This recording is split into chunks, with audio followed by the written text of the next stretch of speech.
महाराज जी, निरंतर नाम जप व हर श्वास में नाम जप का प्रयास एवं अभ्यास करते हुए जब भी हम गुरुवाणी जी का पाठ, कीर्तन या कथा श्रवण करते हैं, उस समय नाम जप कैसे करना चाहिए? वही भजन का एक अंग नाम जप है। तो लीला कथा का जब हम गायन कर रहे हैं वो भी भजन है, जो गुरुवाणी का गायन कर रहे हैं वो भी भजन है, एकाग्रता पूर्वक सुन रहे हैं वो भी भजन है।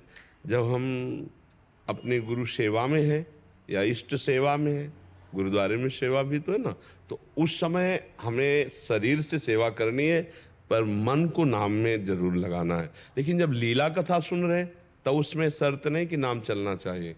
फिर तो लीला कथा में ऐसे डूब जाओ कि जो गायन किया जा रहा है, जो श्रवण किया जा रहा है, उसमें हमारी तन्मयता हो जाए, तभी लीला कथा श्रवण का विशेष लाभ माना जाता है। जैसे श्रीमद् भागवत का जब गायन किया श्री गोकर्ण जी ने, तो धुंधकारी 7 दिन में भगवत प्राप्त हो गया और वो दिव्य भगवत पार्षद देह धारण करके भगवान का एक विमान आया पार्षदों के से और उसमें विराज। तो गोकर्ण जी ने प्रश्न किया कि इतने लोगों को भागवत सुनाई गई, सबके लिए विमान लाना चाहिए, तो ये भेद कैसा? तो उन्होंने कहा धुंधकारी ने तन्मयता पूर्वक मनन किया, इन सबने मनन नहीं किया, केवल श्रवण मात्र किया, इसलिए इनको विमान नहीं आएगा। अगर अगली बार फिर कथा सुनाओ और ये सब मनन करें तो सब, तो कहते हैं कि वहां इतने विमान दूसरी बार आए कि एक भी कोई श्रोता नहीं बचा, सबको भगवत प्राप्ति हुई। तो जब हम गुरुवाणी श्रवण कर रहे हों या गायन कर रहे हों या हम भगवत चर्चा कर रहे हों या श्रवण कर रहे हो, तो उसमें तन्मयता की जरूरत है।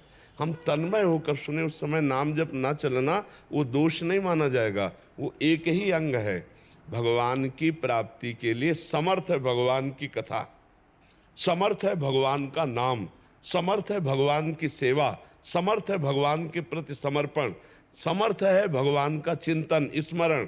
तो किसी भी अंग में हम हैं तो भगवान से ही जुड़े हुए हैं, प्रभु से ही जुड़े हुए हैं। तो हमको ये नहीं, अब जैसे हम भगवत चिंतन में डूबे हैं, ऐसे हम भगवत लीला गायन में, ऐसे भगवत लीला श्रवण में, ऐसे ही भगवत सेवा में, तो ये सब भगवत प्राप्ति का योग्य, ये सब भजन माना जाता है। भजन का एक अंग जप है, तो भजन का एक अंग कथा श्रवण है, तो भजन का एक अंग है भगवत लीला गायन, तो भगवान सेवा एक, ये सब संपूर्ण मिलकर तब भजन बनता है जाकर के। क्योंकि आठों पहर हम निरंतर चिंतन में केवल बैठे रहें ऐसा संभव है, क्योंकि क्रियाशील प्रकृति है, वो क्रिया करा के रहेगी। तो हम हर क्रिया को भजन बना ले, हम हर इंद्री के विषय को भजन बना ले, हम हर वृत्ति को भजन बना ले, तभी हमारे को भगवत तत्व का अनुभव होगा।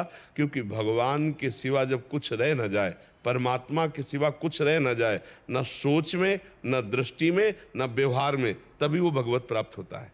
जब तक अन्य है तब तक भगवत प्राप्ति नहीं होती।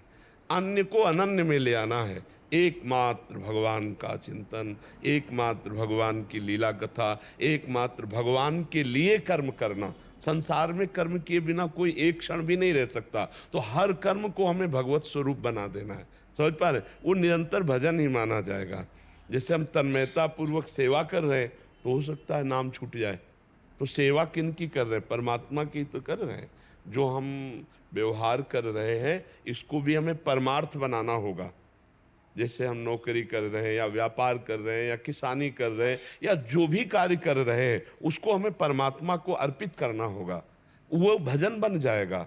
जो कार्य हम प्रभु को अर्पित कर देते हैं वो भगवत प्राप्ति कराने वाला हो जाता है। ये तो सर्वाणि कर्माणि मयि सन्न्यस्य मत्पराः अनन्ये नैव योगेन माम ध्यायन्तु उपासते।